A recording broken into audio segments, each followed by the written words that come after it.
Галзуу series сувагтан тавтай морил. Замралтын өдөр нь сайхан өнгөрсөн манайхан хэдүүлээ One Piece season 2-оо ярьж дуусаад удаагүй байгаа. Тэгэхээр энэ удаад буруу яг чинь гэхээр өнгөрсөн жил галзуу кино суваг дээр 3 парт болгоод ярьж өгсөн One Piece-ийн season 1-ийг нэгтгэхэд та нартан хүргэж байна. Season 1 дээр юу гардгийг бараг мартаад байна шүү дээ, тийм ээ. Тэгэхээр сануулгах үүднээс ч гэх юм уу, одоо нэг бол нэгтгэсэн учраас одоо үзэхэд амар ч юм уу гэдэг утгаар ингээд оруулж байгаа шүү. Тэгэхээр мөн энэ хүү дугаарыг төрлөх гоо сайхныг чинь хачин сайхан тодотгож өгдөг үйлчилгээг чин сэтгэлээсээ чадвар туршилгаа зориулж хийдэг Giga Beauty Room салонтой хамтран хүргэж байна. Та нар мань тэгээд Саба дараагүй бол Саба, дардсан бол лайк дарахтал тэгэл болоо явчих юм шүү. Ингээд энэ галзуу цувралын season-ыг хэдүүлээ эхлүүлцгээе.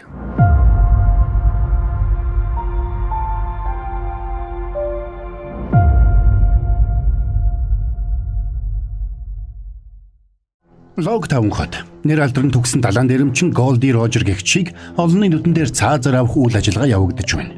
Уг ажиллагааг Усан цэргийн дэд адмирал Гарп удирдан явуулж байлаа.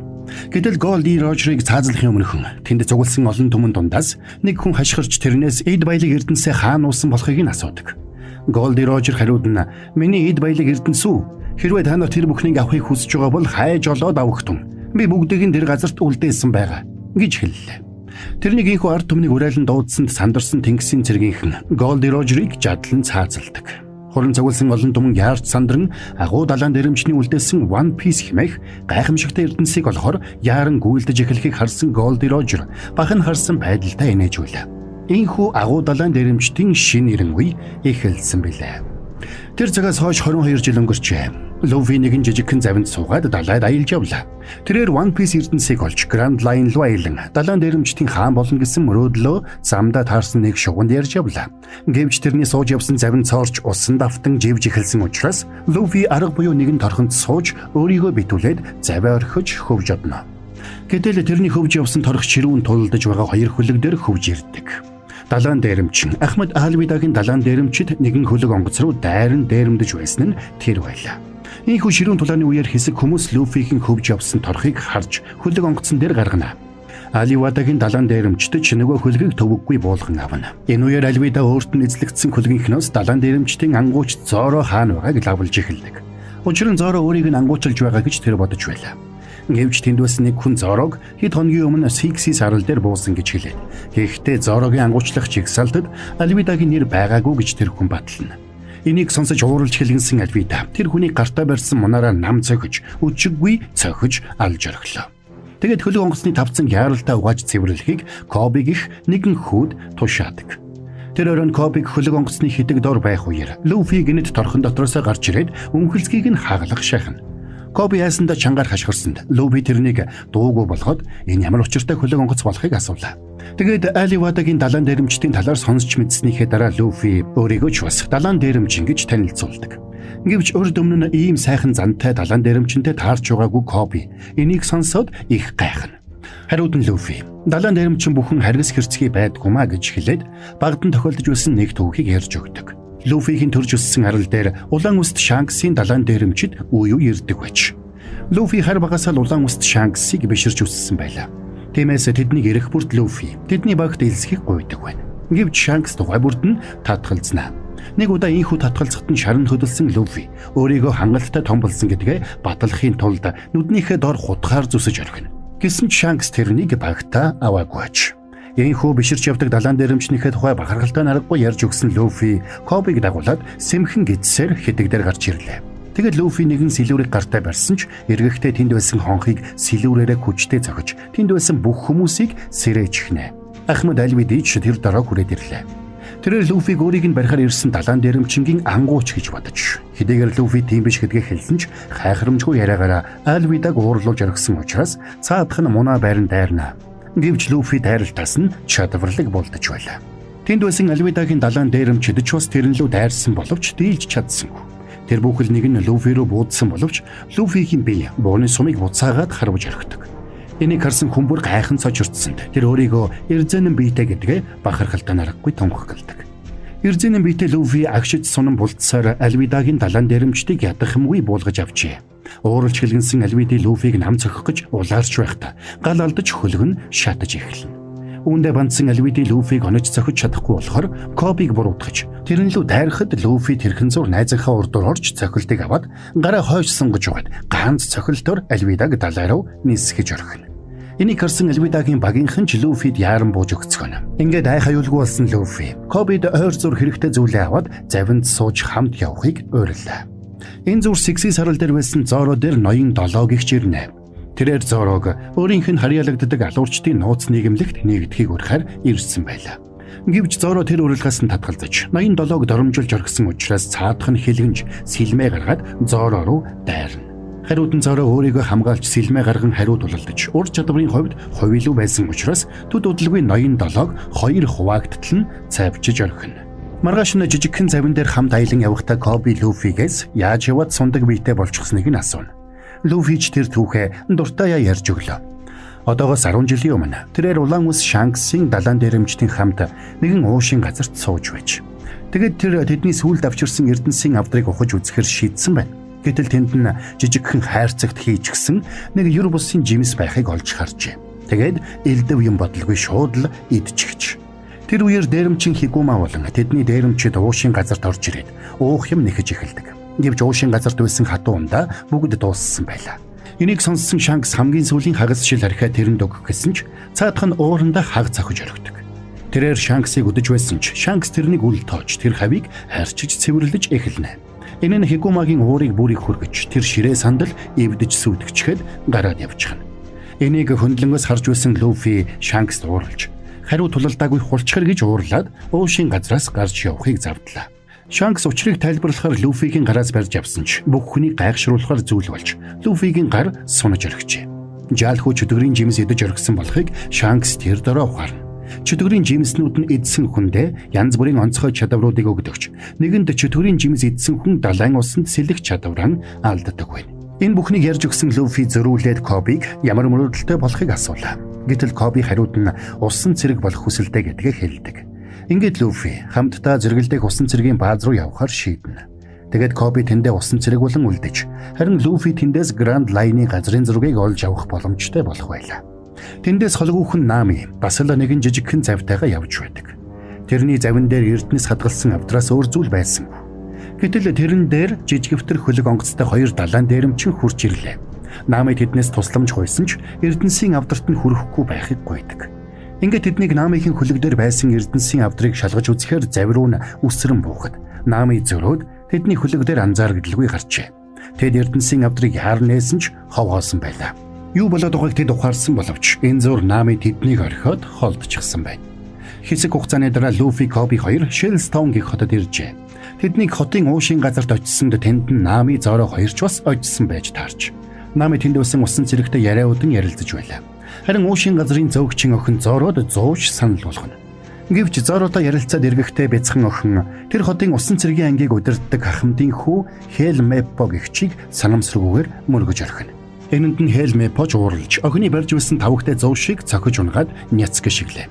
Ил үйлдлийг нь харж игдүүцсэн Зоро газрунсан зуушийг авч идээд басанго Хелмепог охиноос уучлал гуйхыг шаарддаг. Хелмепоч ууралж сэлмээ далайн тайрахад Зороч хариуг нь барьж уушин газар хэсэгхэн зур ширүүн тулаан өрнөнө. Хэдийгээр усан цэргүүд бүгд сэлмээ далайж Зоро руу дайрсан боловч Зоро тэднийг сэлмнийхээ хуйг ашиглаж яддах юмгүй буулгаж авчээ. Энийг нь харсан Луфи Зоро гайхан биширлээ. Энэ бужигнааныг ашиглаж Нами нөгөө усан цэргийг ухаан алдагдлан тавцсан мөргүүлж орхиод усан цэргийн дөрөмт хувцсыг нь тайлж авна. Зороч Хелмепог заамдан авахд Хелмепо Зорог эцэгтэйгээ уулзуулж ангуучилсан далайн дээрэмчдийнхээ шагналыг авахт нь холбож өгье гэж гуйлаа. Ингээд Зоро Хелмепогийн эцэг Ахмад Морган гэгчтэр ирнэ. Зоро Ахмад Моргантай уулзаж ноён долоогигч далайн дээрэмчний толгойд амлсан шагналыг авмаар байна гэдгээ хэлдэг. Цаадах нь хариуд нь эхлээд уушин газарт усан цэрэг зодсон хэргийнхээ хариуцлагыг хүлээж 7 хоног баривчлагдчихад дараа нь шагналаа аваарай гэж хэлдэг. Хэрвээ шийтгэлийг хүлээж авахгүй бол цаашид далайн дээрэмчин ангуучлах боломжгүй болох учраас Зоро арга буюу зөвшөөрч сэлмээ хураалгажээ. Энэ үеэр Луфи усан цэргийн бааз руу хэрхэн нэвтрэхээ бодож байлаа. Тэгээд тэр муу усны хоолоогоор дамжаад дотогш орохоор шийднэ. Маргааш Зорог хүлсэн талбай дээр Хелмепо ирээд Зорогийн сэлмэр өөрийг нь сүрдүүлэхийг оролдож 7 хоногийн дараа эцэг нь Зорог суллах бодлого байгаа учраас Зоро тэндээ хатаж өгөх болно гэж шарыг нь малтчаад яваад өгнө. Энэ үеэр Люфи Моосны нүхнээс гарч ирээд уушийн газарт харж байсан Зорог таньж гайхаад явж очлоо. Тэгээд тэр Зорогоос "Манай багт нэгдэхгүйз" гэж асуухад цаадхан шууд татгалздаг. Люфи Зорогоос мөрөөдлийг нь асуухад Зоро дэлхийн хамгийн агуу сэлэмчин болох хүсэлтэй гэдгээ хэлдэг. Зоро Люфид таалагдсан учраас хүлээсийг нь тайлж өгчхөд Моосны нүх рүүгээ ороод явчихлаа. Энэ үеэр Нами айл хэдийн цэргийн бааз дотор орчихсан байна. Тэр усан цэргийн дөрөмд хувцсан өмсөж хэндэж анзаарагдaltaгүй явсаар номын санд орж ирэхэд тэнд байсан нэг офицер Намиг хараад гайхаад юу хийж явааг нь асуулаа. Нами ч нүд завчихгүй худал хэлж өөрийг нь Ахмад Морган Гранд Лайны газрын зураг авахулгаар явуулсан гэж хариулна. Нөгөө офицер ийм байх боломжгүй гэдгийг хэлээд хамгийн чухал газрын зургууд зөвхөн Ахмад Морганы ажлын өрөөнд хадгалагддаг гэдгийг хэлдэг. Гэтэл тэднийг ярилцаж байх зур Намид дөрөмд хувцас алдсан усан цэрэг таарч Намиг таньж барьж авахыг завдна. Байдал буруугаар иргэмэгц Нами саваагаа гарган ирж чадварлаг тулалдаад тэр хоёрыг буулгаж авлаа. Гэтэл яг тэр үеэр Люфи агаар жуулагчны хоолойноос унлаа. Нами усан цэргийн дүрд тоглож Люфиг баривчлах гэсэн боловч Люфи бүгдийг нь сонссон гэдгээ хэлээд хамт явж газрын зургийг хулгайлаа гэж ятгалаа. Хелмепог өрөөндөө Зорогийн сэлмэр тоглож байтал Зоро гинэд орж ирнэ. Айд сандарсан Хелмепо сэлмийг нөгөөд "Намайг арай алахгүй зү" гэж асуухад цаадах нь "Тэрнээс дор юм хийн" гэж хариуллаа. Ахмад Морганы өрөөнөөс газрын зураг хулгайлахаар явж байсан Нами Люфи хоёр гинэд Ахмад Моргантой тулгарна. Гэсэн ч Нами самбаачилж өөрийгөө далайн дээрэмчинг шоронлоо хүргэж яваа усан цэрэг гэж илтгэсэнд Ахмад Морган идэхэд тэдний хажуугаар зөрж өнгөрнө. Гэтэл ингэж ярилцах зур Нами Ахмад Морганы өрөөний түлхүүрүүдийг хулгайлчихсан байлаа. Намигийн чадварыг гайхан биширсэн Люфи шууд л тэрнийг багтаа авах гэж ятгахна. Гэвч Нами далайн дээрэмчдийг үзэн ядадгаа хэлж эрс татгалзлаа. Энэхүү явсаар манай хоёр Ахмад Морганы офис руу нэвтэрч газрын зургийг хайж эхэлцгээв. Гэтэл газрын зургийг хайж байхдаа Люфи санамсаргүйгээр газар дор нуусан байсан нууц сейфийг ил гаргаж ирнэ. Энэ үеэр Ахмад Морган номын санд Намид зодуулсан байсан усан цэрэгтэй таарч Намиг хэн болохыг олж мэдээд яаралтай аюулын дохиог дуугаргалаа. Тэгээд тэр өрөөндөө ирээд дотроос нь цоожилсан хаалгыг сүхэн гараараа эвдэж эхэлнэ. Нами сейфийг амжиж онгойлгож чадахгүйг ойлгож арга хурцсан ч Люфи газрын зургийг сейфтэй хамт аваад явчих гэсэн санаа гаргаж хамаг хүчээр сейфийг татаж эхэлдэг. Ингэж байтал сейфийг тогтоож байсан түгжээ мулдэрч тэр хоёр сейфтэйгээ хамт цонхоор унаж ирэхлээ. Мань хоёр азар 9 мэнд газардсан ч тэнд нь усан цэргүүд тэднийг хүлээж байлаа. Нами Люфи хоёр усан цэргүүдэд баригдахгүй тулд ширүүн тулдаж байтал яг тэр үеэр усан цэргийн баазаас гарч явсан Зоро тэдэнтэй таардаг. Тэгээд олон юм бодлого шууд тэдэнд туслахаар дайран орлоо. Тэр гурав хамтдаа усан цэргүүдийг ядах юмгүй ялсан ч Ахмад Морган ирсэн учраас тэд хүчээ нэгтгэхээс өөр аргагүй болцгооно. Ингээд Люфи Зоро хоёр хамтдаа Ахмад Моргантай тулалдаж байх зур Нами усан цэргүүдийг саадуулж байлаа. Тулааны үеэр Зоро өөрийн онцгой 3 сэлэмний эрдмийг ашиглаж Морганы сүхэн гарыг ажилгаагүй болгоход Люфи хөлөө сунгаад Ахмад Морганы нүүрлөө ишгэлж тэрнийг буулгаж авдаг. Ер бусын хүчтэй Зоро сейфийг мөрөн дээрээ өргөн тэндээс гарч тэд хамтдаа Намигийн завин дээр ирээд усан бомбноос хөдлөх гэсэн боловч яг тэр мөчөд Хелмепо тэнд хурж ирдэг. Зоро Хелмепогийн үсийг тайрч орхисон байж Хелмепо буу гаргаж тэднийг баривчлах гэж оролдсон ч бомбонд амжиж ирсэн Коби тэрнийг цохиж унаглаа. Ингээд Коби Люфитэй салах ёс хийхэд үлддэг. Учир нь тэр усан цэрэг болохоор хатуу шийдсэн байлаа. Люфи ч найзынхаа шийдвэрийг хөндлөж амжилт хүсээд Нами Зоро хоёрын хамт далайд гарлаа. Энэ үеэр усан цэргийн баазаас Гранд Лайны газрын зураг хулгайлагдсан тухай мэдээг Дид адмирал Гарб хүлээж авч байлаа. Үүнтэй зэрэгцээд далайн дээрэмчин Габажич бас өөрийнхөө Ахмад Багид энэ тухай мэдээг дуулгаж хулгайлагдсан газрын зургийг заавал авчрах болно гэж хамладаг. Намигийн завинд сууж далайд гарсан Люфи багнасаа дурсан бодож байлаа. Нэг өдөр Люфиг ур чадвараа сайжруулахаар оролдож байх зур Ахмад Шанкс тэдний уушийн газарт ирж далайд 1 сар аялахад хүрэлцэхгүй зөвхөнс базаах хэрэгтэй байгаагаа хэлдэг. Энийг нь сонссон Люфи тэрнээс хизээ эргэж ирэхийг нь асуухад Шанкс энэ удаад эргэж ирэхгүй гэдгээ хэлжээ.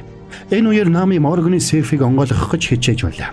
Гэвч Люфи үүнд нь саад болоод байсан учраас ууралсан Нами Люфиг түлхэж орхисонд Люфигийн дэрсэн малгай далай руу хийсэх шахна. Үүнд нь дургуутсан Люфи Намид цаашид дэрсэн малгайг нь оролдохгүй байхыг хүсдэг. Учир нь Люфигийн хувьд дэрсэн малгай нь хамгийн үн цэнтэй эрдэнэ нь байлаа. Ингээд нилээд үдсний эцэст Нами Ахмад Морганы сейфийг онгойлгож Grand Line-ы газрын зургийг гаргаж ирлээ. Тэднийг Grand Line-ы газрын зургийг гартаа оруулсандаа баярлж байтал гинэт нэг хөлөг тэдэн лөө ойртож ирээд гал нээж эхэлнэ. Гэтэл тэр сумнаас улаан өнгийн хийдэгдэж манай гурвын ухаан балартаж эхэлдэг. Байдал буруугаар эргэж байгааг ойлгосон Люфи ухаан алдахаас өмнө амжиж газрын зургийг залгиж орхино. Хэсэг хугацааны дараа мань гурвыг ухаан ороход хэн нэгэн хүн тэднийг модон хайрцаг дотор хийж гисэн байлаа. Учрыг нь олж ядан гайхаж байтал модон хайрцаг нээгдэж тэд циркийн талбайн гол төвд байгаагаа мэдлээ. Тэдний эргэн тойронд далаан дээрэмчин алиалагч багийн багийнхан үзүүлбэр үзүүлж хөлдөө гинжтэй жирийн хүмүүс тэднийг үзэн хүчээр алга ташцгааж байдаг. Багийн далаан дээрэмчдийн нэг гартаа том самбар барьж хүмүүсийн юу хийхийг бэжгээр чиглүүлж байлаа. Энэ үеэр алиалагч багийн талбай дээр гарч ирнэ. Багийн шууд Люфиг барьж аваад Grand Line-ы газрын зургийг шаардж эхэлгээд Нами самбаачилж Люфигийн дэрсэн малгайг дээш шидэж орхино. Люфи ч хайртай малгайгаа алдахгүй тулд гараа сунган барьж авсанд Багийн болон тэнд байсан бүгд ихэд гайхна. Нами чинь мөчийг ашиглаж тэндээс гарчгүй лээ. Гэвч гадаах нөхцөл байдал Намиг цочролд оруулдаг. Учир нь Багийн болон тэрний багийнхан тэр хотыг юучгүй болтол нь сөөрүүлсэн байна. Гайхаж цочирдсан Намиг удалгүй Багийн далаан дээрэмчид барьж авлаа. Алиалагч Ахмад Баги Нами Зоро хоёрыг өөртөөшөө явуулахыг тушаагаад өөрөө газрын зураг хаана байгааг хэлүүлэхээр Люфиг байцааж эхэлнэ. Энэ үеэр Дид адмирал Гарб Шелстон хотод яралтай ирж болсон явдлыг тодруулна. Ахмад Морган болсон явдлыг нэгднэгэнгүй тайлбарласан ч мэдээж өөрийнхөө арсыг хамгаалж өөртөө ашигтай байдлаар тайлбарлаж байлаа. Энийг нь гадарласан Гарб дараа нь Кобиг өрөөндөө дуудаж авчирна. Тэрээр Кобиг эсрэг талын харах гэж буруутгаад Люфитэй хамт явж байгааг нь харсан хүмүүс байгаа гэдгийг хэллээ. Коби ч бүх хүннээ хэлж Люфи өөрийг нь Альвидагийн гараас чөлөөлж энд авчирсан гэдгийг хүлээдэг. Бас усан цэрэг болж Люфи шиг далаан дээрэмчдийг шудраг хуулийн өмнө авчрах мөрөөдөлтэй гэдгээ хэлнэ. Гарбт энэ хариулт таалагдсан учраас тэрнийг багтаа авч Люфиг хамтдаа барьцгаая гэж тохирдог. Дараа нь Гарб Ахмад Морганыг бүх цэргүүдийнх нь өмнө хүлж худлаа мэдүүлэг өгсөн гэж буруутгаад тэнд байгаа анги нэгтгэлүүд бүгд одооноос эхлээд зөвхөн Люфиг баривчлахад анхаарлаа хандуулах болно гэж тушаалаа. Энэ үеэр алиалагч Багийн хамтрагчид Зоро Нами хоёрыг саадуулсан байна. Тэд Зорог том хүрдэн дээр хүлсэн бол Намиг торонд хийж Намиг тороо онгойлгох гэж оролдож байх зур Кабажи орж ирээд Зород хандаж тэрнийг шан харамж авахын тулд ахыг нь ангуучилж хөнөөсөн тухай сануулж эхэлдэг. Гэвч Зоро Кабажиг хэний тухай яриад байгааг ерөөсөө санахгүй байлаа. Үүнд нь ууралж хэлгэнсэн Кабажи Зорог хүлсэн хүрдийг эргүүлж Зоро руу хутах шидэж эхэлнэ. Энэ зур циркийн талбайн голд Баги Люфигийн гар хөлийг хүрднээс уяад циркийн талбайн дөрвөн тийш тултал сонгож байлаа. Гэсэн ч Люфид энэ нь ерөөсөө нөлөөлөхгүй байна. Гэтэл Баги гэнтхэн Люфигийн дэрсэн малгайг шүүрэн авч тэр малгай нь Шанксынх болохыг танилаа. Тэгэд тэр Шанкстай хамт нэг багт байсан ч Шанкс өөрөөс нь урвсан тухай ярьдаг. Люфиг тамлаад ямар ч нэмэргүй болохыг ойлгосон Баги зэрэглээс нэг гэмгүй хүүг барьж аваад газрын зураг хаана байгааг хэлэхгүй бол энэ хүүг сонгогч төхөөрөмжөнд оруулаад гар хөлийг нь тасдна гэж сүрдүүлдэг. Энэнд нь хэлгэнсэн Люфи төхөөрөмжөөс молторч гараа сунган Багигийн толгойроо хүчтэй цогсонд цаадахынхын толгой мулт үсрэн зэрэглэлд байсан хүний өвөр дээр унаж орхино. Гэтэл алиалагч Баги ч бас чөтгөрийн жимс идсэн байжээ. Бара Номи хэмээх үг жимсийг идсэн хүн биеийнхээ хэсгүүдийг хүссэн үедээ салгаж нийлүүлэх боломжтой болдог байж. Энийг харсан Люфиг гайхах зур Баги гараа салгаж Люфид мэдэгдэлгүй ард нь аваачаад ухаан алдуулагч хийдэ бөмбөг тесэлж ухаан алдуулж орхидог. Ингээд ухаан алдсан Люфи багд нь болсон нэг үйл явдлыг дурсан саналаа. Тэр нэгэн өдөр Хигума болон тэрний дээрэмчид уушийн газарт ирээд урдийн адил дээрэнгүү зангаа гаргахад Люфи тэднийг зоригтойгоор эсэргүүцэж. Гэвч Хигума Люфиг заамдаж аваад турсхийг нь хуулна гэж сүрдүүлжээ. Азуулахад яг энэ үеэр Шанкс тэнд ирээд Люфиг тавихыг шаардлаа. Шанкстай ширгүүцэлдэг шалтак хайж байсан Хигумач үгүй гэж зөрүүлнэ. Энэний улмаас Шанксийн залуус Хигумагийн дээрэмчидтэй тулалдаж ядах хэмгүй буулгаж авна. Гэвч энэ үмэн дундуур Хигума Люфиг сэмхэн хулгайлж завинд сун далайд гарсан байна. Тэрээр Люфиг далайд живүүлж алахаар санаархсан байлаа. Гэвч аврах том далай мангас тэдний завийг хөмрүүлээд Хигумаг идэж орхино. Чөтгөрийн жимс идэж сэлэх чадваргүй болсон Люфич тэр дороо живж эхэлжээ. Аз болоход Шанкс бас л амжиж ирээд Люфиг уснаас татаж гаргаад амийг нь авардаг. Энэ үеэр нөгөө аврах далай мангас тэднлүү дайрсан ч Шанкс мангасын өдөс эгцлэн харж тэндээс зайлахыг тушаасанд мангас үг дуугүй үгэнд нь ороод далай руугаа буцлаа. Гэвч Люфиг аврах үедээ Шанкс далай мангасанд гараа тас хазуулсан байлаа. Энийг нь анзаарсан Люфи цочирдсан ч Шанкс Люфиг тайвшруулж Люфигийн аюулгүй байдал өрөөсөн гарнаас нь ч илүү чухал гэдгийг хэлдэг. Энийг сонссон Люфигийн сэтгэл хөдлөж Шанксыг тэрж авдаг. Ухаан алдсан Люфи удалгүй сэрэхэд тэрнийг дөрвөлжин шилэн хайрцагт хийчихсэн. Хайрцгийг далайн усаар дүүргэж байлаа. Харин зэрэгэлдээ хөрөөнд Кабажи Зоро руу хутга шидээд наадаж байдаг. Гэвч Кабажигийн шидсэн нэг хутга Зорог хүлсэн олсыг хальт шүргэж сулруулсан байлаа. Энэ зур торныхоо цоочийг амжиж тайлсан Нами Кабажи руу дайрахад Зорож суларсан гараараа Кабажиг араас нь барьж аваад ухаан алдуулж орхино. Тэгээд тэд зэвсгээ авч Люфиг аврахаар циркийн талбай руу гардаг. Намиг далайн усаар дүүргэсэн шилэн савыг хаг цохих үед Люфи далайн усанд живж өгөхөд ойрхон болсон байлаа. Ингээд арайхийн амьд гарсан Люфи хахаж цадсан байхдаа залгисан байсан Гранд Лайны газрын зургийг бөөлжөд гаргалаа. Дэрсэн малгай алга болсныг анзаарсан Люфи сандран дэрсэн малгайгаа олж тэрэн авах зур алиалагч Багги газрын зургийг шүүрэн авчээ. Энийг анзаарсан Зори Багги руу дайрсан ч ямар ч нэмэр байсангүй. Учир нь Багги бие олон хуваах хүчтэй учраас сэлэмний цавчилт ямар ч үр дүнгүй байлаа. Дараа нь Багги бие бүр олон жижиг хэсэг болгож хуваагаад циркийн танхим даяар ийш тийш нисгэн манай гуравт ямар ч боломж өгөхгүй зодож эхэлдэг. Үүндээ ирдсэн Багги Люфигийн дэрсэн малгайг хананд хадаж өөрийг нь багал зурдан газар унгажээ. Гэвч Люфи энэ хооронд ойролцоо хідэн хоосон хайрцагнууд байгааг анзаарч Баггигийн биеийн хэсгүүдийг тэр савнууд руу хийж төгжих санааг сэднэ. Нами Зоро хоёрч энэ төлөвлөгөөг нь амжилттай хэрэгжүүлж манай гурав хамтдаа алиалагч Баггигийн биеийн хэсгүүдийг тус бүрдэн нэг хайрцагт хийгээд төгжиж орхилоо. Ингээд бие эргүүлж нийлүүлэх боломжгүй болсон Багги Люфигийн эсрэг ямар ч эсэргүүцэл үзүүлэх боломжгүй болно.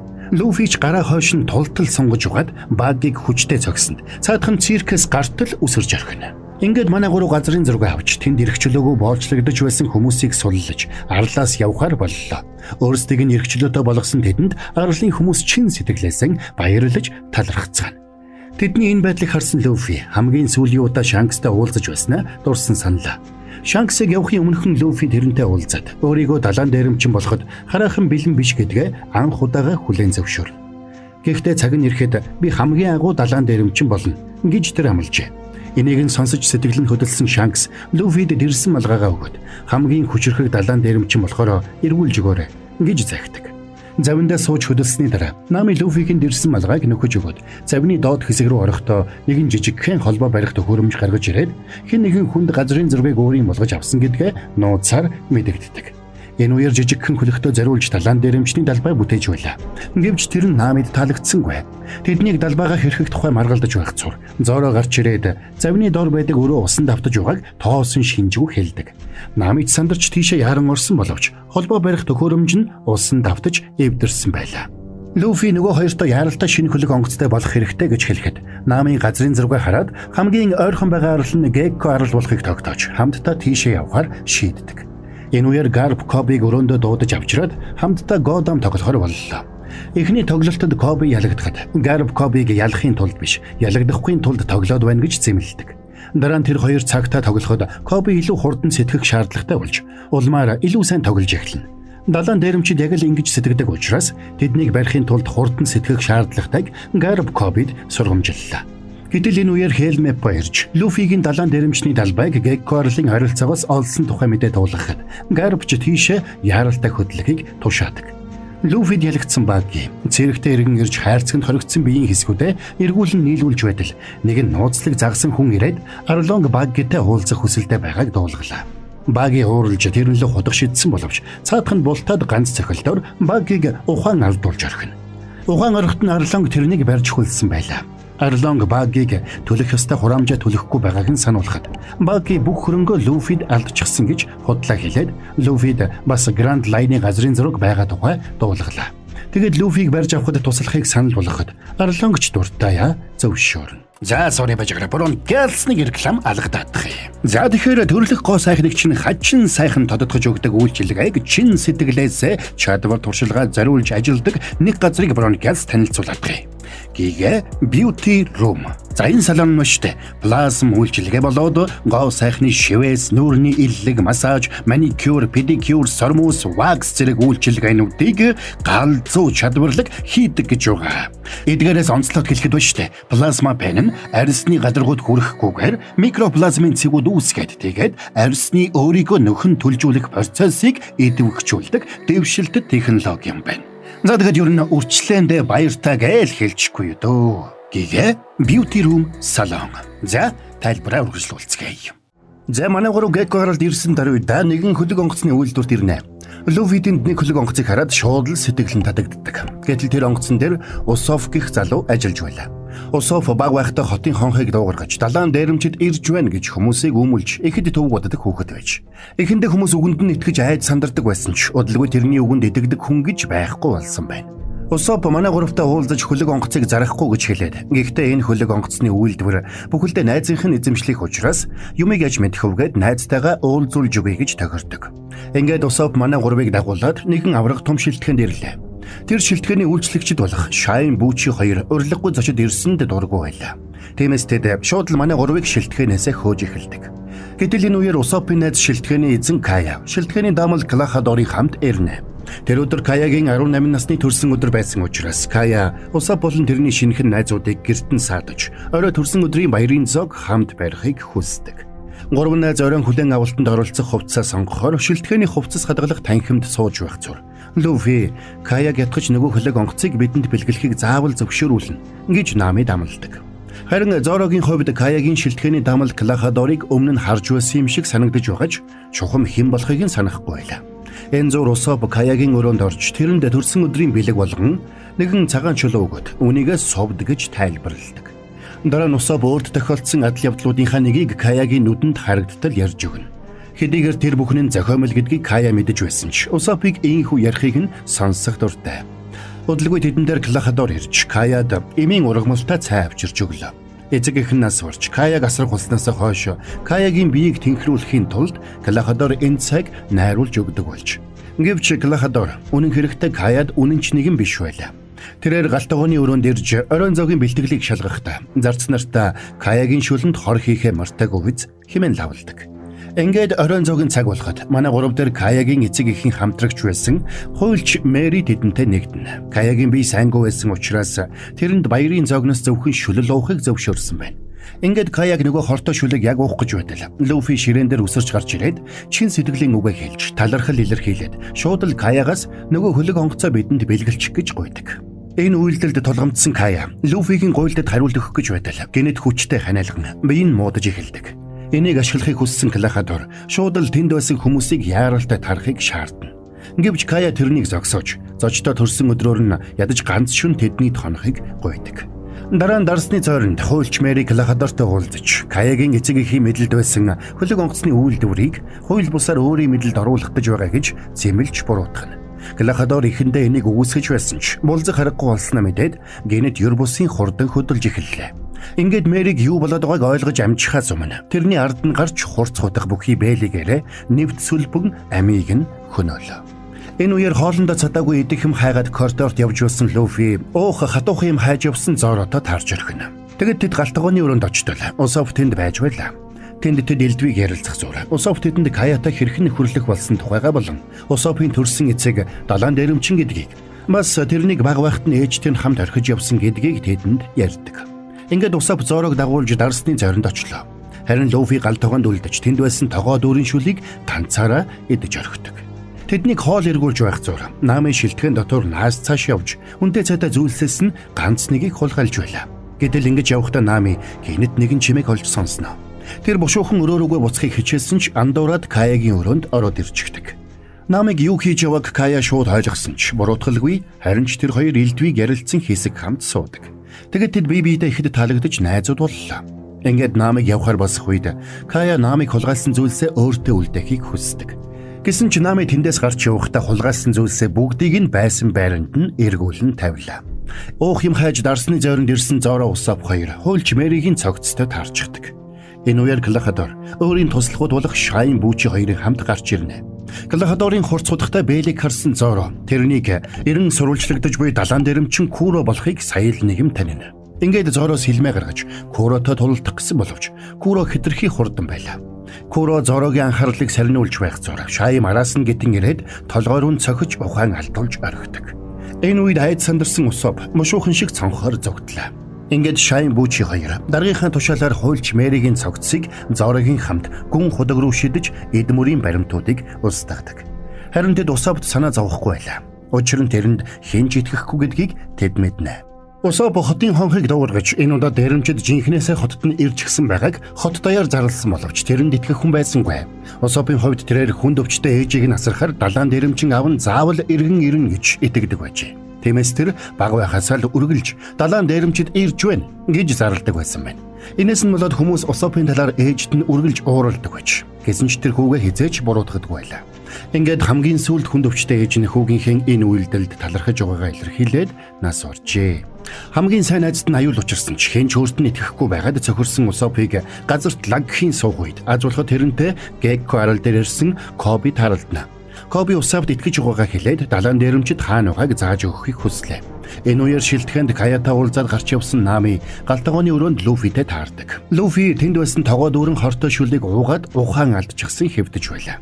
Нами гайхаж Луфиг тэндээс авч явах гэж оролдсон ч тэнд хүмүүс ирсэн учраас Нами шүүгэн дотор орж нуугдана. Каягийн шилтгэний даамал Клахадор буюу зартай далайн дээрэмчин Куро хоёр туслагтайгаа тэнд ирээд ухаангүй хэвдэг Луфиг хараад гүн хорцсон учраас удахгүй үхнэ гэж боджээ.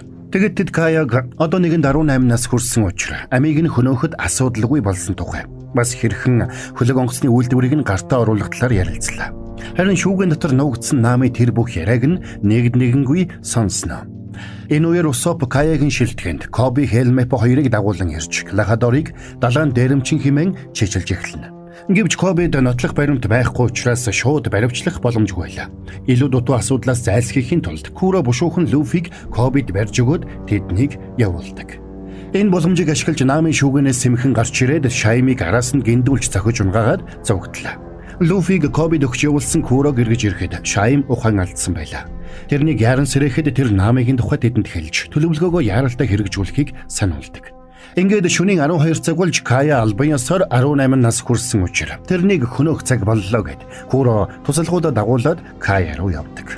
Энэ үеэр Усоп Каягийн унтлахын өрөө рүү сэмхэн очоод тэрэнд Курогийн талаар анхааруулсан боловч Кая итгэхгүй байлаа.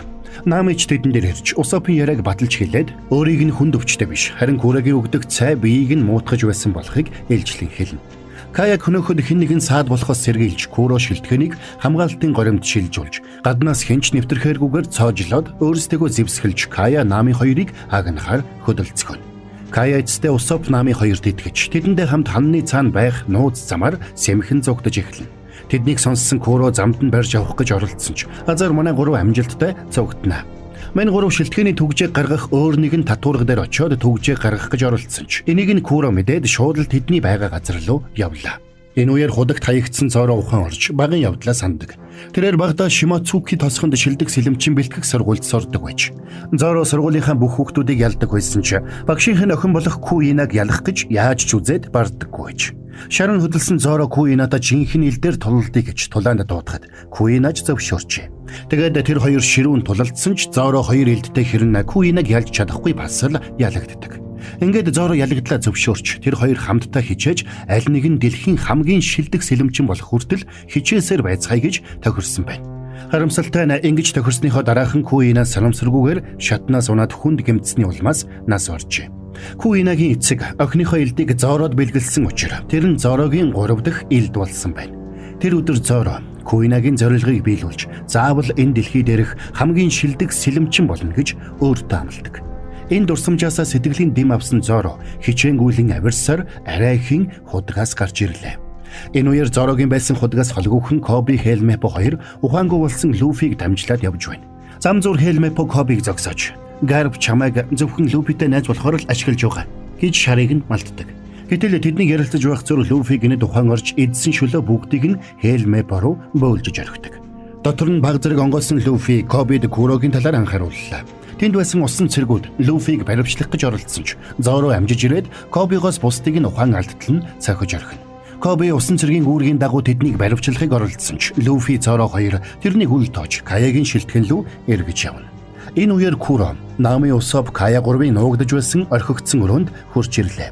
Курог өрөөний эд зүйлсийг эвдэн сүйтгэж байх зур. Ер бусын хүчтэй Зоро шилтгэний түгжээтэй хаалгыг нээн шилтгэнд орж ирдэг. Тэгэд тэр хоёр тийшээ салж явцгаана. Энэ үеэр Бүүчи Шайм хоёр Зоротой таарч тэдний дунд ширүүн тулаан өрнөлөө. Хогоо гаргаж хаях цаг болжээ.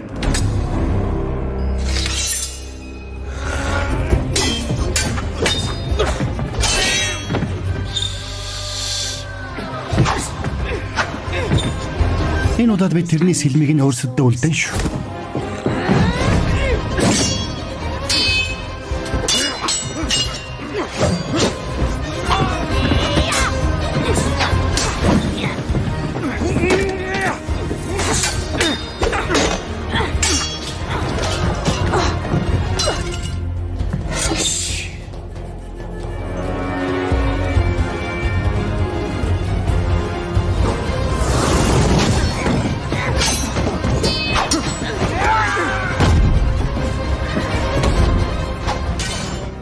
Хэдийгээр тэр хоёр шилдэг тулаанчид байсан боловч Зорогийн ур чадвар тэднийхээс хавьгүй илүү байсан учраас хэсэг тулалдсны эцэст тэднийг буулгаж авдаг.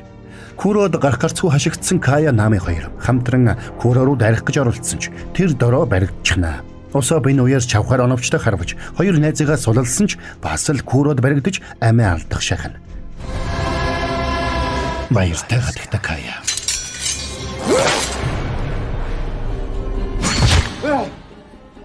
Наадуул чинь миний найз нар.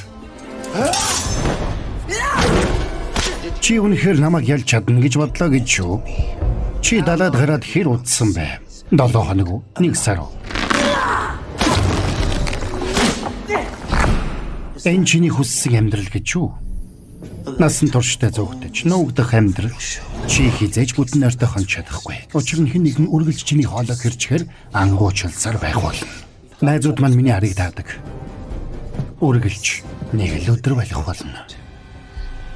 Би багийнхнаасаа хэдэн хүний амьд хүрсний өрөөж санахгүй байна. Чи мөрөөдлөө орхисон учраас тэр.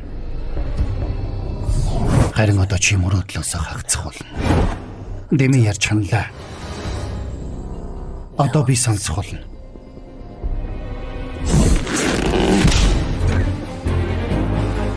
Ийм юм болно гэж төсөөлөөгүй үстэй.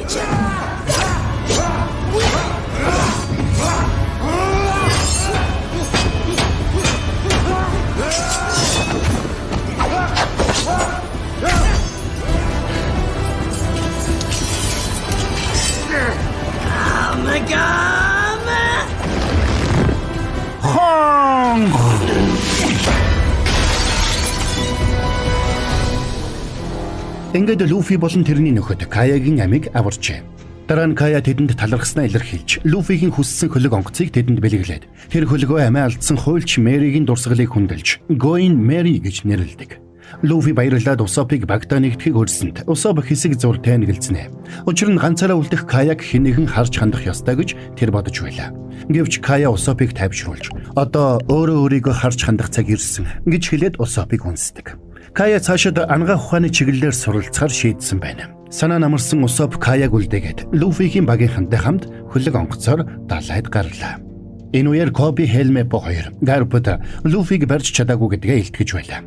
Тэд Гарпыг уурлана гэж бодсон ч харин ч Гарп баяртай байдаг. Учир нь тэр Луфигийн хөлөг арлаас хөдөлж байгааг харж байлаа.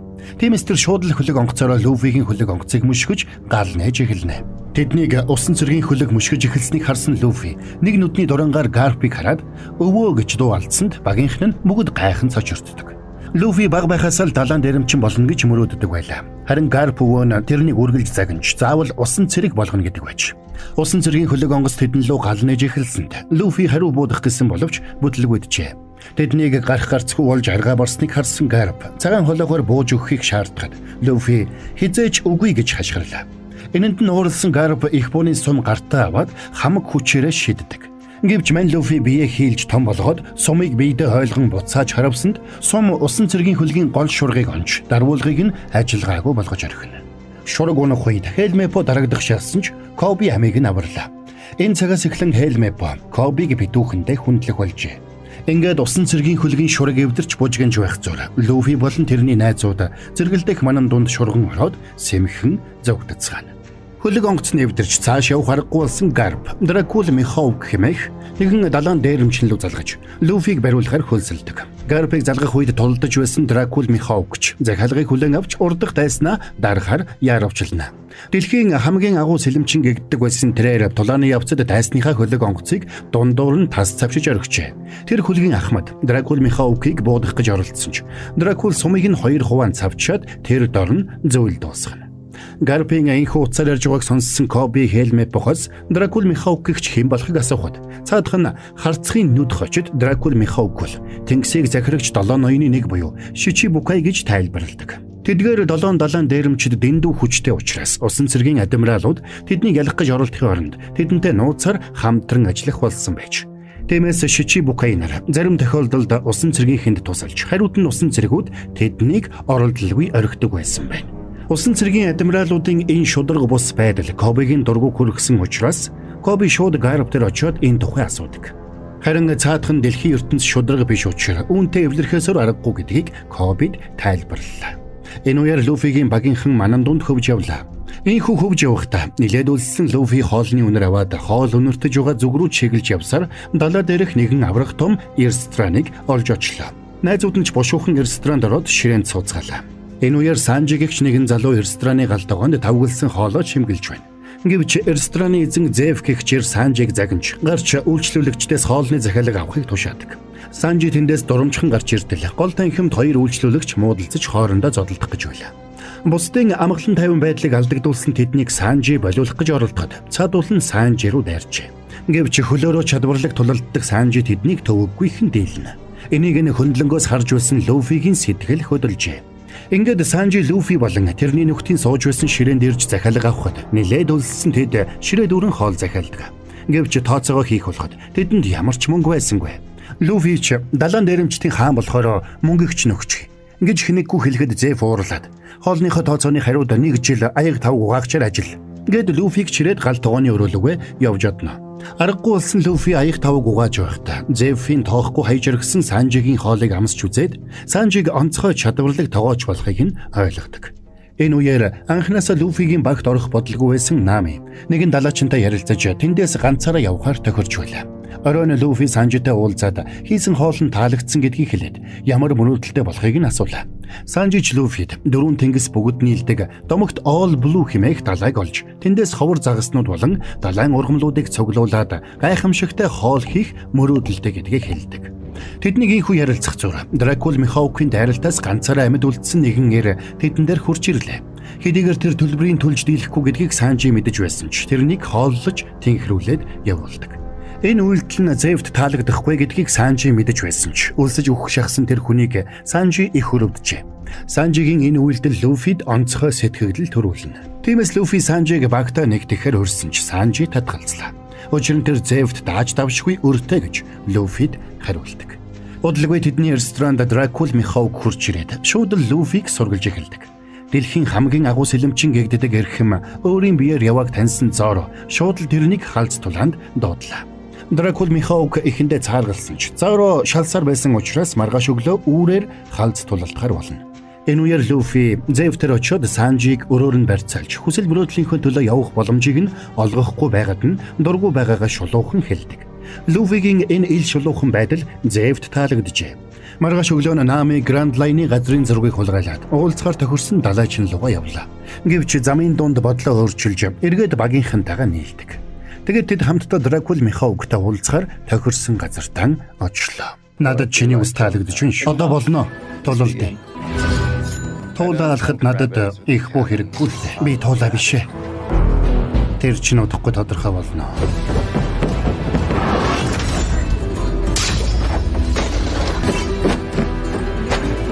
Мэдхий зүгтээ дагаач. Чи хүчтэй юм аа. Гэхдээ тулаан гэдэг зөвхөн хүчээр шийддэг юм биш. Чалчхай болоод тулалд. Чи яг л худгаас гарах гэж оролдож байгаа бяцхан мэлхий шиг байна.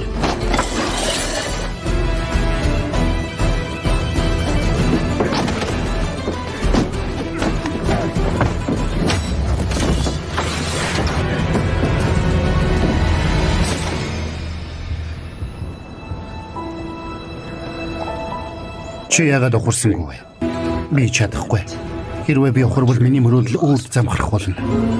Чи зоригтой юм. Би мөрөөдлийг чинь биелүүлж өгье. Би чиний зоригийг үнэлээд ёоруугаар амийг чинь хөнөөе. Тийм ч амархан биш шүү.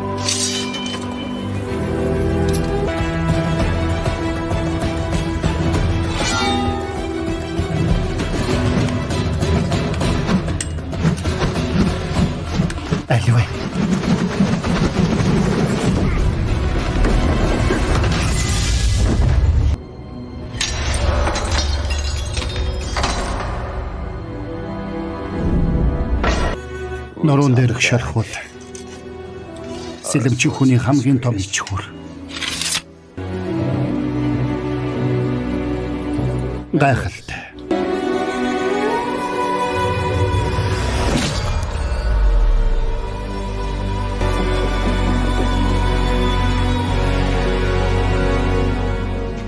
Ингээд Луфи болон тэрний найзууд ухаан алдсан Зорог хөлөгтөө оруулаад ресторан руу яаран очиж эмч байгаа эсхийг сургалгаад Зев тэдэнд туслахаар боллоо. Тэгээд Зев Зорогийн шархыг оёод хурдан тэнхрүүлэх онцгой хоол хийж өгдөг. Гарпын захиалгаас татгалзахаар шийдсэн харцхийнууд Дракул Михауг Гарп дээр ирж Луфиг барьж өгөхөөс татгалзаж байгаагаа хэлнэ.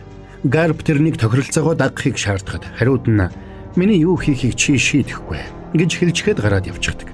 Ууралж бухимдсан Гарп Демил ажлын өрөөгөө сүтгэхээс өөр зүйл хийж чадсангүй.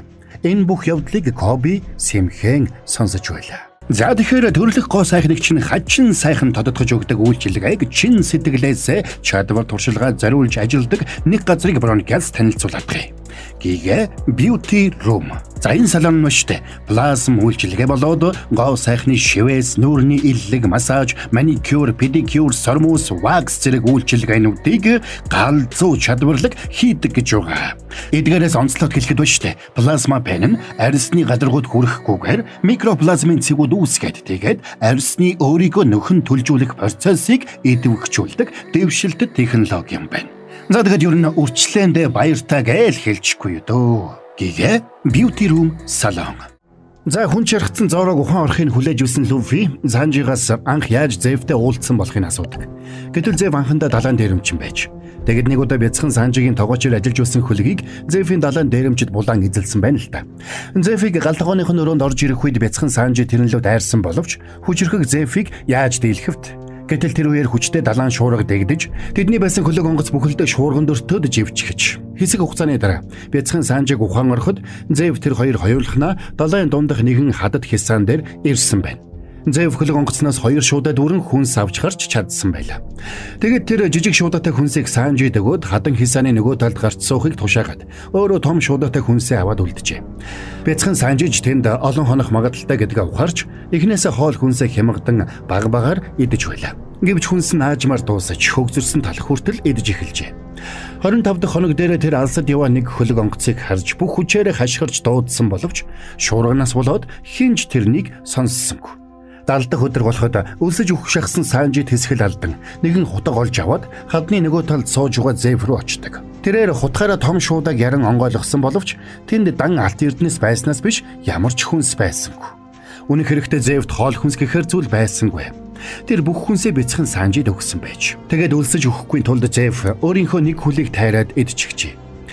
Тэр цагаас хойш 14 хоногийн дараа нэгэн хөлөг онгоц тэднийг олж гарцаагүй үхлээс аварсан байна.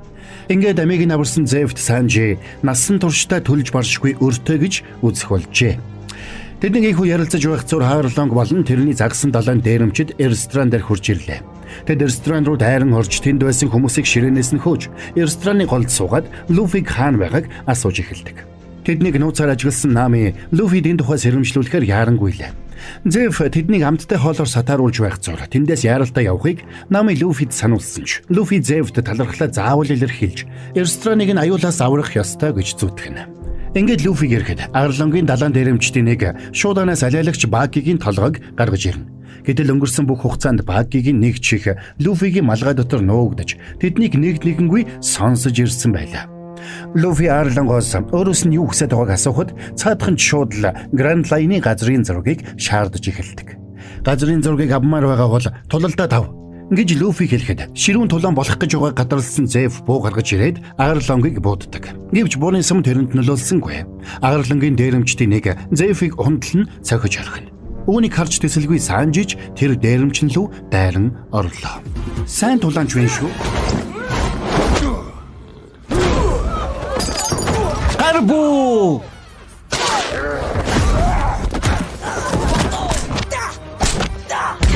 Хүн гэхэд муугүй шүү. Надад оролдвол яадгийг одоо чамар жишээ болгож энэ хүмүүст харуулна. Чиний юун тийм амцгай юм бэ? Хүмүн. Өөрөө хурч ирээд мэдэхгүй юу?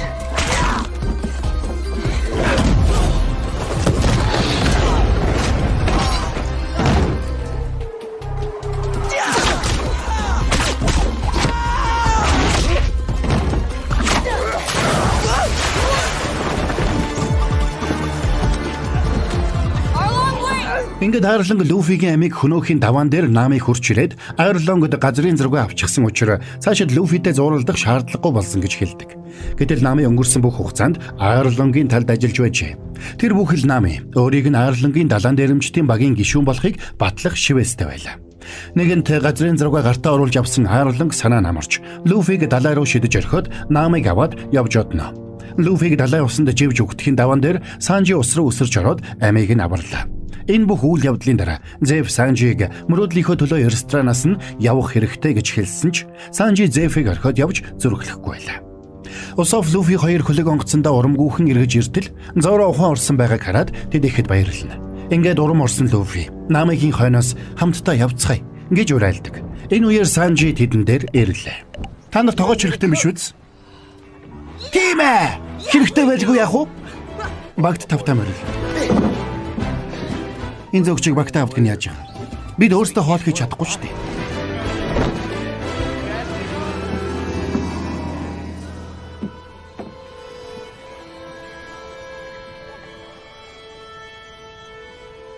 Хой Санжи!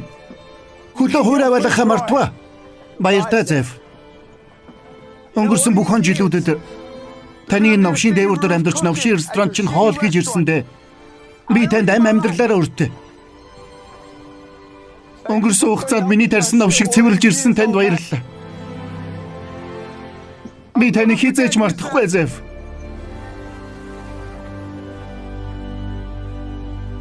Ингээд Санжи Зефт чин сэтгэлээсээ талархлаа илэрхийлээд Марати хөвдөг рестораныг орхин явна.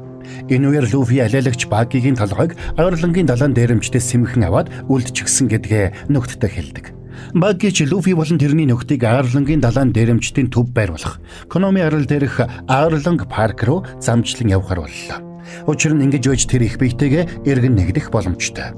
Зам зуур Баги илүү дутуу юм ярьж яршиг удах бүрд Зоро толгойг нь далай руу хаяна гэж сүрдүүлж явлаа. Заримдаа бүр тэсвэр алдсан үедээ зүгээр л толгойг нь торх руу шидэж орхино. Энэ үеэр Нами Арлонг болон тэрний далайн дээрэмчидтэй хамт явсаар Конами арал дээр иржээ. Энэ арал бол Намигийн төрж өссөн арал юм. Төрсөн нутагтаа ирсэн Нами бага насаад урсан сандаг. Энд Нами өргөж авсан ээж Бэл Миер болон өргөж авсан эгчтэйгээ хамт амьдардаг байж.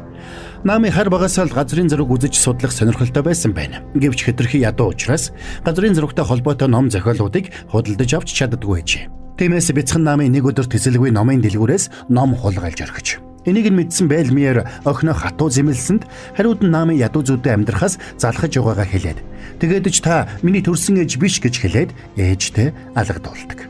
Дараа нь Бэл Миер Намыг тайвшруулахын тулд анх усан цэрэг байсан тухайгаа болон энэ арал дээр далайн дээрэмчидтэй ширүүн тулалдсны дараа өнчирч үлдсэн хоёр бяцхан охиныг олоод тэдний төлөө энэ арал дээр үлдэж өсгөж хүмүүжүүлэхээр шийдсэн тухайгаа ярьдаг. Дараа нь Бэл Миер Намигийн хулгайлсан номыг эргүүлж өгөхөд тосгоны шериф Намыг шийтгэлгүй явуулж ойр зуур ажилтан тусалж байвал өөр номнууд өгч байхаар тохирдог. Харамсалтай нь тэр өдөр Арлонг болон тэрний далайн дээрэмчид тэдний тосгон руу халдан давталж тосгоны шерифийг шархтуулж тосгоныг бүхэлд нь эвдэж сүйтгэсэн байна. Арлонгийн хамт төв байрандаа иргэн ирсэн Нами газрын зургаа Арлонгд хүлээлгэн өгөхөд цаадхан Намид тосгон руу явж татвараа хураахыг даалгадаг. Үүнтэй зэрэгцээд Люфи болон тэрний багийнхан Конами арал дээр иржээ. Энэ үеэр Нами тосгоны иргэдээс татвараа хурааж байлаа. Тосгоны ард иргэдэд татвар өгөх хангалттай мөнгө байсангүй. Гэвч энийг үл тун Нами тэднээс татвар нэгсээр. Хинч Намигийн өдөөс үгсөрч чадахгүй байсан бол ганцхан тэрний эгч Ножикол эсэргүүцлээ илэрхийлж газар руу нулимж орхиод тэндээс явж одно. Энэ үеэр Нами тосгонд нь ирсэн Люфи болон тэрний багийнхан дээр очиод тэндээс бушуухан явахыг сануулж та нарын тусламж надад хэрэггүй гэж хатуурхлаа. Ингээд Намиг явсны дараа Люфи Намиг энд орхихгүй гэдгээ багийнхандаа хэлээд хамтдаа Намигийн эгч Ножиког олохоор явцгаалаа. Танихгүй хүмүүс гэртний ирсэнд болгоомжилсан Ножико тэдэн лөө буу тулгасан ч Санжи Ножиког тайвшруулж амттай хоол хийж өгөхийг санал болгоно. Ингээд Санжигийн хийж өгсөн хоол Ножикод их таалагдсан учраас тэрээр хоол идэнгээ багын явдлаа тэдэнд ярьж өгдөг. Арлонгийн далайн дээрэмчдийг татвар хураахаар ирэх үед Бэл Миер хоёр охиноо шалан доороо амжиж нуусан байна. Учир нь Бэл Миерт ердөө нэг хүний татварын мөнгө байж. Гэвч Арлонг тэдний ширээн дээр 3 хүний хоолны тавг байгааг анзаарч нэмж татвар төлөхийг шаардаж эхэлдэг. Энийг харсан охидч ээжигээ хамгаалахаар нуугдж байсан газраасаа гүйн гарч иржээ. Бэлмиер охиныхоо амийг өршөөхийг гуйгаад нэг том хүний татвар хоёр хүүхдийн татвартай тэнцэн шүү дээ гэж гуйсан байна. Агарланг зөвшөөрч хоёр охиныг амьд үлдээсэн ч Бэлмиерт өөрийнхөө төлөө өгөх татврын мөнгө байхгүй учраас охиных нь нүдэн дээр өчиггүй буудаж орхиж. Энэ түүхийг сонссон Луфи Намиг муухан биш гэдэгт улам бүр итгэлтэй болж тэдний мэдэхгүй ямар нэг зүйл болоод байгааг найз нартай хэлнэ. Намиг татвараа хураагаад эргэж ирэхэд Агарланг болон тэрний далайн дээрэмчид сүртэй үдэшлэг зохион байгуулж байлаа. Нами шууд Агарланг дээр очиод өмнө нь тохирсон нэгэн тохиролцооныхоо тухай ярилцах гэсэн боловч яг энэ үеэр усан цэргийн ахмад Низуми гихч тэдэн дээр хурж ирлээ. Тэр Агарлангийн гэмт хэрэгүүдийг нүдэнэн өнгөрүүлж үүнийхээ хариуд их хэмжээний авилгал авдаг нөхөр байж. Энэ удаад тэр уламжлал ёсороо авилгалын мөнгө авахаар Агарланг дээр ирсэн байна. Тэдний хооронд өрнөсөн бүх яриаг Нами сэмхэн сонслоо. Ингээд Низумиг явсны дараа Нами Агарлангтай хуулзаж өмнө нь тохирсныхаа дагуу хангалттай мөнгө цуглуулсан учраас тохиролцоогоо биелүүлцгээе гэж хэлдэг. Энийг сонссон Агарлангч зөвшөөрчээ. Гэхдээ Агарланг үүнийхээ дараа Низумиг сэмхэн Намигийн араас дагахыг тушаасан байна. Ингээд Нами цуглуулсан мөнгөө авчирхаар яаран явлаа. Тэр ээжийнхээ булшин дээр ирээд тэнд нуусан байсан мөнгөө гаргаж ирэхээр ухаж эхлэх үед Ножико тэнд ирээд ээжийнхээ дурсгалыг хүндлэхгүй байгаа Намид уурладаг. Энэ үеэр Нами тэсвэр алдаж ихчтэй бүх хүннээ хэлнэ. Ээжигээ амиа алдсны дараа Нами Агарланг дээр очиод тэрнтэй тохиролцоо хийсэн байж. Хэрв Нами 100 сая бэллийн өгвөл Агарланг тэдний тосгоныг эрх чөлөөтэй болгоно. Хариуд нь Нами Агарлангийн газрын зураг зураачаар ажиллана гэж тохирсон байжээ. Энэ бүхнийг сонссон Ножико дүүгээ ойлгож эгчдүү хоёр олон жилийн эцэст нэг юм эвлэрнэ. Гэвч яг энэ үеэр Назуми тэдэн дээр ирдэг. Тэгээд Намигийн цуглуулсан бүх мөнгийг хулгайн эд зүйлс гэж хурааж авдаг. Ингэхдээ Намигийн цуглуулсан мөнгөний хэмжээг Низумийн нэгднэгэнгүй мэдэж байгааг анзаарсан Нами тэрнийг Агарланг явуулсан болохыг ойлголоо. Ингээд Агарланг төрлөх тосгоныг нь хизээж чөлөөлөхгүй болохыг Нами ухаарна. Сэтгэлээр унсан Нами хуйлж Агарлангийн далайн дээрэмчдийн гишүүн болохыг нь батлах шивээсийг харилгах гэж оролдож эхэлдэг. Яг энэ үеэр Луфи Намиг олж ирээд тэрэнд малгайгаа өгч зорилгоо биелүүлэхэд нь заавал туслах болно гэж Луфигийн багийнхан нэгэн дугаар Намид амлацгаана. Энэ үеэр Агарланг далайн дээрэмчдийнхээ өмнө зогсоод далайн загсан хүмүүс жирийн хүмүүсээс илүү хүчрхэг учраа хүмүүсийг захирч байх ёстой гэж уриалж байлаа. Ингээд тэд Намигийн амьдарч байсан тосгоныг галдан шатаадаг. Луфи болон тэрний нөхдийг үүрээр тосгонд ирэхэд тосгон юучгүй шатсан байлаа. Энэ үеэр Ножико тосгоны ширэв болон бусад иргэдийг дагуулж тэдэн дээр ирлээ. Тэд Намигийн талаар бүх хүнийг мэдсэн байна. Тиймээс тэд Луфигийн багийнхантай нэгдэж Агарлангийн далайн дээрэмчидтэй тулалдахаар шийднэ. Гэсэн ч Луфи тэднийг хоригдж бүгдийг өөрсөд нь даатгахыг хүсдэг. Энэ үеэр усан цэргийн томоохон хөлөг дээр Ахмад Низуми дэд адмирал Гарптай уулзаж Луфигийн байрлалын талаар мэдээлэл өгч байлаа. Луфи болон тэрний нөхдийг Агарлангийн далайн дээрэмчдийн төв байруулах Агарланг паркд ирэхэд Агарлангийн далайн дээрэмчид тэдэн лөө ширүүн давталцгаана. Нами Луфи хоёр бусдаасаа салан дотогш ороход үлдсэн гурав нь Агарлангийн далайн дээрэмчидтэй тулалдаж эхэлнэ. Агарлангийн далайн дээрэмчдийн толгойлогчдын нэг Чүү Усоп руу дайрсанд Усопч хумгүй зовгтож эхэлжээ. Чүү Усопыг хөөж алкоголтой сумаар нүлэмж байлаа. Гэвч Усоп тесрэх сумаар гартаа барьсан архи руу харваж орхисонд Чүү галд шатаж амиа алдна. Энэ үеэр Зоро Санжи хоёр бусад дээрэмчидтэй ширүүхэн тулалдаж байлаа.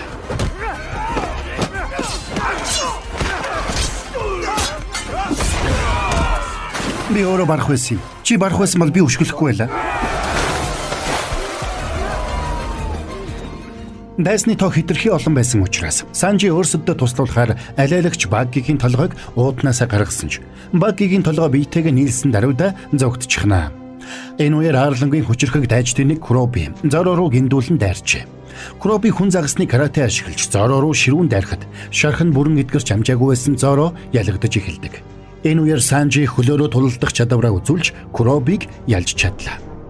Энэ зурт Нами Луфи хоёр байшин руу нэвтрээд Гранд Лайны газрын зургийг олж авчээ. Гэвч Агарланг тэдний гарах замыг хааж хөндөслөө.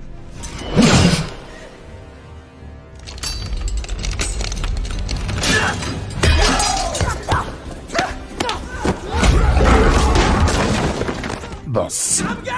Гарбу! Чи шулуун зохиж чадахгүй байж намайг хизээж ялж чадахгүй. Би чамайг ялж чадахгүй байж болох ч. Чиний барьж байгуулсан бүхнийг нурааж чад. Үгүй.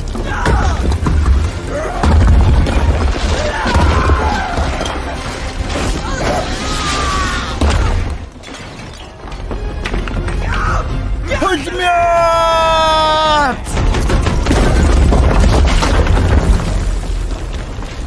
Үгүй. Өчөөхөн хүн намайг хизээч ялж чадахгүй. Худааны сүх!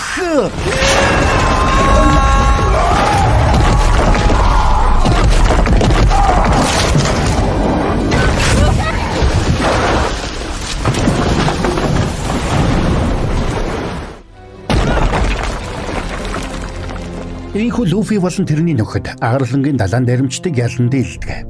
Тэр оройн эрхчлөөтэй болсон тосгоны иргэд тэдэнд зориулан баярын үдэшлэг зохион байгуулжээ. Гэвч тэдний баяр удаан үргэлжилсэнгүй. Тэднийг усан цэргүүд бүслэн авч Гарп цэргүүддээ Луфиг баривчлахыг тушаалаа. Гэвч Коби Хелмепо хоёр тушаалдагхаас татгалцсан учраас Гарп өөрөө Луфиг баривчлахаар шийддэг. Луфи Гарптай тулалдсан ч Гарп Луфиг ядах юмгүй буулган авч багал зурдан өргөөд энэ хоосон мөрөөдлөө хаяхыг тушаана. Гэвч мань Луфи хариуд нь инээгээд далайн дээрэмчдийн хаан болох мөрөөдлөө хизээж хаяхгүй гэж хэлдэг. Тэрний энэ үйлдэл Гарпд Голди Рожерыг санагдуулдаг. Ингээд Гарп ч бас Луфиг суллаад чангаар инээж эхэллээ. Тэгээд Гарп цэргүүддээ Луфигийн багийнхныг суллаж Арлангийн дээрэмчдийг баривчлах тушаал өгнө. Гарп Луфиг далайн дээрэмчин болохдоо үнэхээр итгэлтэй байгаа эсхийн шалгахыг хүссэн байж. Тиймээс Луфиг эргэж буцалтгүй шийдсэн гэдгийг бас үнэнч сайн багийн гишүүдтэй болсныг нь мэдээд тавьж явууллаа. Маргааш Нами ээжийнхэн булшин дээр очиж ээжтэйгээ болоод Ножико эгчтэйгээ салах ёс хийжээ. Ножико Намигийн хуучин шивэсний оронд шин шивэс хийж өгсөн байлаа. Луфиг явахын өмнөхөн Коби тэрэн дээр ирээд Ахмад Низумигийн хүсэлтээр Луфиг баривчилсан хүнд өгөх шагналыг 30 сая белли болгон өсгсөн болохыг хэлдэг. Ингээд Луфи East Blue тэнгисийн хамгийн өндөр шагнал амлагдсан далайн дээрэмчин болж чаддаг. Тэрний энэ гайхам амжилтыг найз нөхөд болон дайснууд нь ч бас мэджээ. Чам шиг мундаг хүнийг ийм байдалтай харах сонирн байна шүү. Алвэ залуусаа. Бидэн дээр алдарч Шичибука нарын нэг ирсэн байна штэ. Жохон хүндэтгэлтэй хандцгаал та. Өнөөдөр ямар нэг тулаан хийх тэнхэлгүй л байна шүү харцгийн үдэ. Би жохон шаардчаад. Би чамтай тулдах гэж ирсэнгүү. Тэгээд чи өмнөх шигэ байхаа болсон. Би одоо чамайг ялж чадна. Нэг гараа ардаа уйж байгаад чи. Би саяхан чамд сонирхолтой байж уулзчихгүй нэг хүнтэй уулзсан юм. Дээр үед чиний дурсч байсан нэг жаал хүү. Луфи. Тэр үнэхээр чадчихэ. Үгүй элхүү дээ. Луфи. Далайн дээрэмчин болжээ. Мөр Ахмад болчихжээ. Хэдүүлээ араа харж явахгүй болохгүй нэ. Бидэнд уух шалтгаан гарч ирлээ залуусаа.